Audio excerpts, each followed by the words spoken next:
this video, I'm going to show you how you can fix can't install OneSec app from Google Play Store. If this video helps, please like and subscribe. Now, in case you are encountering any challenge while installing this app, then go to your Google Play Store and tap on it to open. Then make sure you are logged in with your Gmail before you download your app. However, if you are not able, then go to your Gmail icon here and scroll down to settings. From settings, look for network preferences and then app download preference. Here, make sure you choose the first option over any network. So by default, sometimes it is set to over Wi-Fi only. So if you change this will ensure you can download your app via the current network you are connected to. Tap on OK to save the changes, and now you should be able to download your apps. However, if you still can't, then you will need to go to Google Play Store because the problem might be with Google Play Store. To fix that, go to Play Store and long press on it and look for app info. If you don't see app info, you should have a settings gear or the name of the app. Tap on it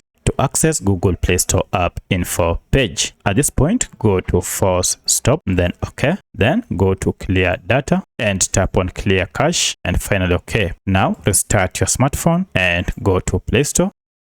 Now activate search and search for your app, sec like that. And if I run my search, now you have our app here. Proceed and install it. At this point, now your app should be installed. However, if you can't install it, then you might want to check if you have enough space. If you don't have enough space, then free up space by deleting unnecessary or unwanted apps or even files that you no longer need. So that's how you can fix can't install OneSec app from Google Play Store. If you have any other question, kindly let me know in the comment section. Otherwise, thanks for watching and let's meet in the next video.